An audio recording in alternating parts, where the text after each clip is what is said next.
So we're really getting close to our final shiur. This might be it. I'd like to dedicate the limit today for my mother, Miriam Bastava. Today's her yahrzeit. And regardless of who I am or what I do, I know she's always proud of me. And so let's do this with simcha.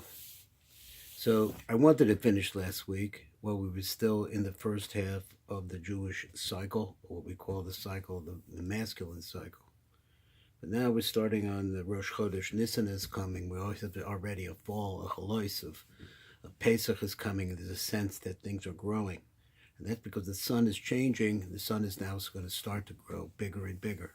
So what the Rav calls the female cycle. So the female cycle starts out with a tremendous awakening, which comes at Pesach time, goes to Shavuos. Then begins to start going very high in the sky and hot. It's the Tammuz, the 17th of Tammuz, in the beginning of the destruction, which we see at Tisha B'Av. And then a return, as the sun starts to go down further, that we start to return back to Elul, think starts of Tshuva, and then coming back to the beginning of the male cycle, which is in the Rosh Chodesh Tishrei, which is in the 7th month, depending on how you count, is the 7th month. So now we're going to start, and we're going to have this thought. And I'd like to be able to touch it up. I don't know if I could do it all today, but I'd like to. Why in the world, when the story starts out, where the king says to his precious daughter, he says, I want you to, they had words or whatever, and he says to her, you need to go to a place that's not good. Now, why would he do that? Why would he send her there? Why would it be that the Jewish people have to be sent into Galus? Why would it be that we need to be in a lower place? And then being in that place, in a place which is, as I said, that Yaakov Hillel calls it straight out, and the Mekubalim call it the Zuhama Zanachash, the poison, the filth, the Zuhama of the serpent, of the snake. We live here. We've gone into a place which is no good. And if we look at our people, we say 80% or 75% of the Jewish people are non-observant. They have people like yesterday I was in a shul, which is really kind of what they call like a yeshiva minyan, where it's a small group of people, but everybody there is young, and all the people learned in yeshiva, and all these people know their words. They all know the siddur well. They know how to learn a little bit. They know all different kinds of things. They're doing really wonderful things. But what about the other 80% of the Jewish people who don't know what a siddur looks like? That's what it means to be cast out, to be sent in a place which is not good. Because the longer we're in a place which is not good, the more difficult things become until the Geula has to take place. We have the seed for which that to take place. What's the reason why the Eibishter would do this? Why would the Almighty do this? That's the biggest question that I have. And the Kabbalah, the Mekubalim will give us one answer. And this answer is the word Yichud. This, in my thinking, is what I would say, boiling it down. Yichud is a derivation of the word Echad, which means one. Yichud means to bring things opposite together. So this means to make them into one. So if you have, for example, male and female, so we talk about the male and female parts of the year. So now we're starting the female part of the year. How does it join together? Well, it's joined together right now because we're just starting to go in a different direction. How do we put them back together again?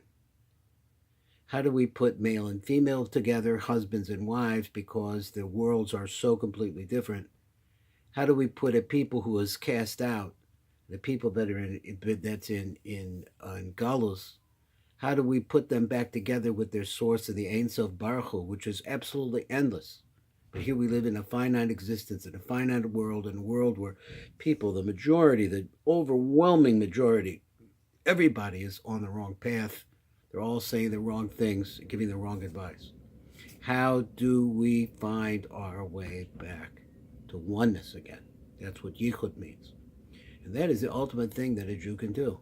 That is the goal of our fathers, Abraham, Yitzchak, and Yaakov, and all of the people that came before us. So now we have this story. The story is that the man who is this man, who's us, the Jewish people, or the individual Jew who has to find his way to Yichud, come together again with the lost princess, the princess that's inside of him, that's really the life force that's within him, the real life force. How's he going to do that? So he sent out, and he went to three giants, and the three giants, and the last giant was the master over all of the, we call it the winds, but the ruchos really means, as Rav Shik said, it means lots and lots of things, including evil spirits. Because another word for ruach is wind. Besides wind, it's also spirit. Many different meanings of this word. And all of the ruchos come, all of the spirits come, all the winds come, because they travel all throughout the world, because they're just air. And they're moving, and none of them has seen anything about this lost princess, or this mountain of gold, or this fortress of pearls. None of them has seen this. And then finally it goes like this: B'toch kach, in the midst of all of this, od ruach echad, another ruach came, a final ruach. So this person, the giant who's in charge. Why did you come so? Why were you so late in coming back? Because they said all the ruchos has to come to me, all the winds, all the spirits have to come to me. Why didn't you come with them? So he says like that. So that all the struggle that you have when you try to find the ruach that's inside of you, that is the princess that's inside of yourself, all the things that bar you, they'll turn around, or they'll make openings for you, and they'll make things sweet. Because this is the path. First you have an obstacle. They hold you back. And they say to you, the whole world, everything that you know, what you're doing is nonsense. There's no such thing as a mountain made out of gold, and there's nothing thing of this fort of pearls.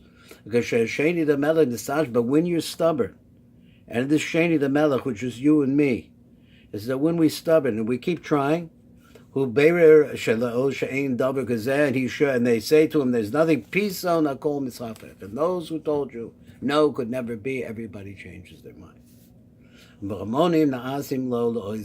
things that hold him back start to help him. This is for you and me. Because you want to do something in Kedusha, that's when the Samach Mem, the Samach Mem is, in other words, the other side, the fort of the Satan, the person who, the force which is against you and constantly criticizes you and says you can't. And he has all different kinds of different ways of stopping you, of holding you back. Machlish dato, and he'll weaken your thinking. The Saloitz has been man, will make fun of you. And that whatever you're trying to do, all this quest that you're trying, is nonsense. From you, there'll never be anything. But when a person is stubborn and he cries, he knows that I can find my way back. I can have a life. I can find the reason for my existence. Then everything turns around. And everything that's bad becomes good. But Samach Men ba'atzmem is batel, so the Samach Men then falls away. Because the only reason why the other side has life is because it takes it from us. So if we were not able to give to him, it would disappear. On the other hand, the Kodesh Baruch Hu created it, so it has to be there for some reason. Yeshua, and you will see your salvation. So now the Ruach comes as a Heshav Lo. Because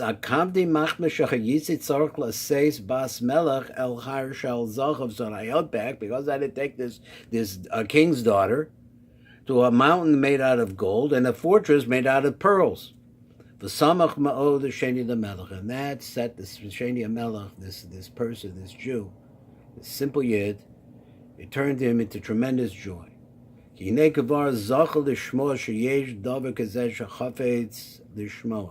Because now he suddenly finds that there is somebody, there is verification that what he's looking for is out there. And even though that he's far away from finding it, but with all of this, he's already very, very happy. that he heard that there's something like this. And at the end, that is a possibility of coming into Kedusha, to become a holy person, to become a righteous person. So the Mamuna asked the Ruach, Ma Yakar Sham. So he said to him, the Jew asked him, what's valuable over there? In other words, what can I do in order to gain entrance? So he says that everything there, anything there, is invaluable. So he said, so the Reservoir Chassidim hold, Shepo Amar Maranit Zal Bezul Aloshin, so the scribe of Rabbi Nachman, he said this. Shesholim Ma Yakar Lamala B'Shemaim. He asked, this question is, what is really matters in heaven? What does heaven care about? And the answer is, Sham Yakar HaKol. Everything is valuable. Hainu Kol Bracha Sh'Adam Mevarach. Every single bracha that you say, every word of Kedusha that you say, as a Kodesh Baruch Hu, everything you say. Kol Tefillah V'Tekina, any supplication you make to God, any prayer that you made. Sh'Adam Medaber Mischanen El Kodesh Baruch Hu, whatever you say, whatever you beseech from Hashem. Kol mitzvah, kol limud Torah, any little bit of Torah that you learn, any mitzvah that you do. V'kol davar katan she'osim b'shvil HaKodesh Baruch Hu, anything you do in the name of God, sham ba'olam ha'elyon yakar ma'od ma'od. And I mean, what is it? He doesn't say in the name of God, for God, he says. V'amar Mamuna, so the Mamuna says to him, the one that's in charge of the Ruchos, he says to the Sheni the Melech, so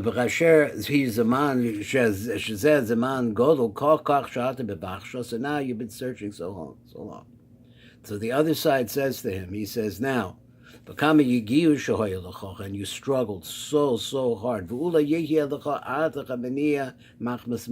maybe you won't have enough money. Maybe you won't have enough. So I'm going to give you a vessel. What vessel? Later on, we'll see another story, something like that. You put your hand inside of that vessel, the Kaaba Bisham Maus, you'll be able to receive money from there. What is the Kli? The Kli is faith.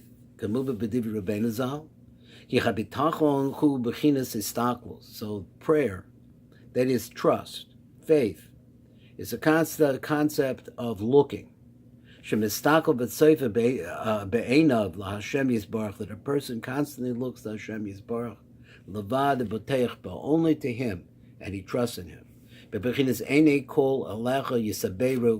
So I will delight in any, and the fact that I will believe rather, in the fact that you're looking at me. Because the fact is that if you believe that Hashem is there, and you can find Him, then you're making a vessel for yourself to be able to fill with His bracha. Behind the gevul v'zaman, that there's a boundary, there's a time. That even though that you're not receiving it, you don't see the bracha that you need. Even so, you're making a kli to be able to receive it, and the time will come when you will. Akshahi below zaman, but the bracha that Hashem gives is constant. It has nothing to do with time. Our time is the time of this world, which is called the Olam Asiyah. In Asiyah, time is important because we only live so long. Because sometimes something you need now, maybe it's going to come to you in 2 or 3 years. But because of the fact that you're looking for Hashem to give it to you, so that you make some kind of a boundary. In other words, a gevul, a zaman, which are words. If you think about it, boundary and time are words of vessels. At the time that you need it, it will come. This is the idea that all those who look at you are your believers. And through this, He gives them what they need at the time they need it. The person nullifies himself completely to Hashem, and he understands that he is nothing and we're very temporary. But the shefa and the bracha that Hashem wants to give us is continuous. That way of looking at Hashem, that what you want is only going to come through Hashem, that makes you a vessel to be able to receive the bracha. So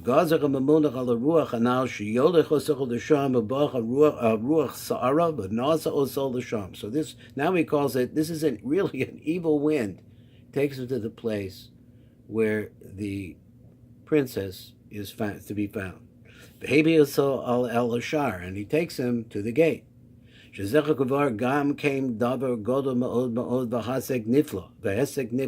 this is also something tremendously powerful. This is an approach or an attainment that is very, very wondrous. That this ruach sar, this sarah, this evil spirit, it takes him to this place. But there, when he finally gets to the mountain, he sees their soldiers there. They're not going to let him in. Because now he's there. He understands what he needs to do, but he can't do it. Things hold him back. Because there's tremendous, tremendous things to stop you. The closer you get to Benemius, to the inside, that's really what is the life force that's inside of you, the Kedusha that's inside of you, the more it holds you back. But he puts his hands into the Kli, and remember, he's describing the Kli as your belief. If you believe that your salvation is only coming from Hashem Yisbarach and your blessing is only coming from Him, then you're making a vessel for yourself. So he takes the money, which is again his beliefs, and because he believes, he is able to bribe them. When you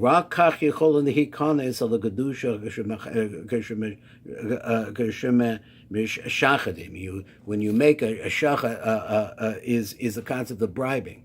So in other words, you have to take the fact that you believe, even though there are elements within yourself that are telling you can't do it, but you go ahead and you reach into your beliefs and you make a stronger vessel for yourself. Like the rabbi said in the Gemara in Tainus, there's a little story here. So there's a certain teacher who has difficult students. And every time that they made a mistake, he started to bribe him. And he would get them ordered, and he would find a way to get their attention, and he would appease them ad asi vakari until they came and they started to read it, started learning. And he says, like they translate it in Hebrew, he said, this is a story about a teacher who had students that didn't want to learn. So he has little ornaments of fish in some way. Maybe it's actually food because they didn't eat so well. And so there he bribed them by giving them little bits of sardines and things. That's a story about a different culture. I'm not sure exactly where it applies here. So, but we see from that, he says that if you want to get the Kedusha, you have to offer something. You have to give something.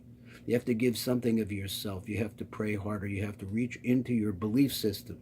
And you have to say that I know that it only can come from Hashem. Rabbeinu Zal was also brought, but call Makam Sheshivchu HaChevri as Rebbe Shimba B'Yochai, that the more that they praise Rebbe Shimba B'Yochai, Ad Shegila Lechem Sod Nifla, because Rebbe Shimon knew he had tremendous connection to the Most High. So that everybody wanted to learn from him. How could they do it? They praised him. They say, you know everything, Rebbe. Tim said, he said them all more novel things in the Torah, deeper and deeper insights. And also the teacher. You have to tell the teacher that he's really doing a good job, because when you tell him he's doing a good job, you need to try harder. Kadesh Yagala Od Torah said he should reveal more Torah. So he goes into the city. Now he sees it's a beautiful city. And so Rav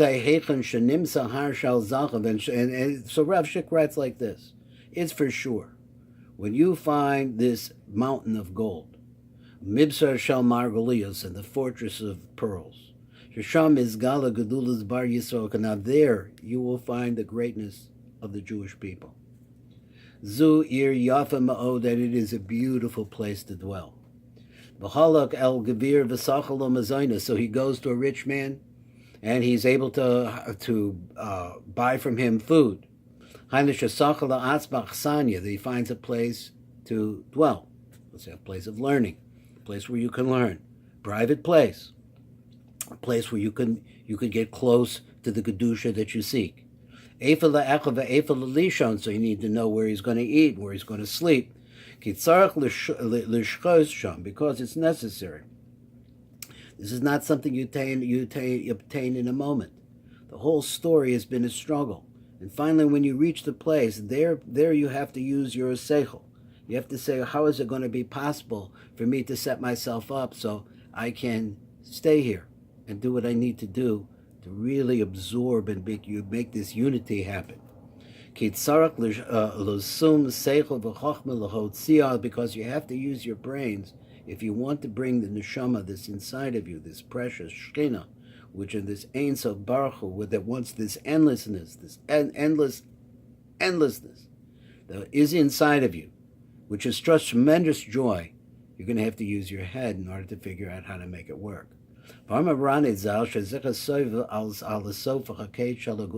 is really talking about the end of our exile.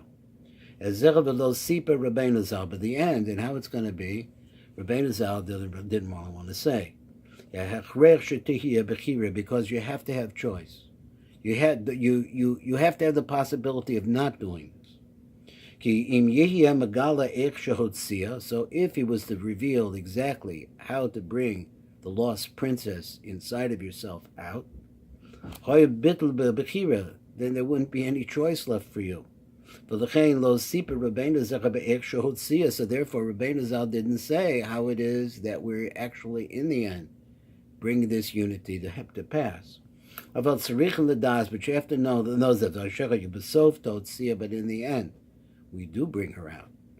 And the ultimate yichud, that word that we said before, the oneness between Kudsha Baruch Hu Shchinte, which is a phrase that we see all the time between the Kodesh Baruch Hu and his Shechina, all of that is going to happen.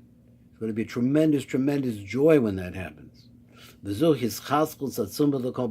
this is tremendous strength that the Rebbe wants to give to every Jew. That even though you're not successful, and you work on it, you keep trying, Yomim v'shonim, days and years. But in the end, if you don't give up, and if you have faith, and you keep going into that belief system, and you keep saying that it's only you, Hashem, that I want, and only you, Hashem, that can answer me, that's the ikr that will bring you to the place. The main thing is never to give up hope. This is then keep looking and keep searching every day, one day after another, week after week, month after month, year after year, until you can find the root of your own individual holiness. But dok means, and look at this, spend some time thinking about it. Well, God bless us all. God bless you all for listening, and I really appreciate the fact that I have a platform to be able to say this, because it means a lot to me. So the main thing is I hope you enjoyed this, and the main thing is to enjoy your day.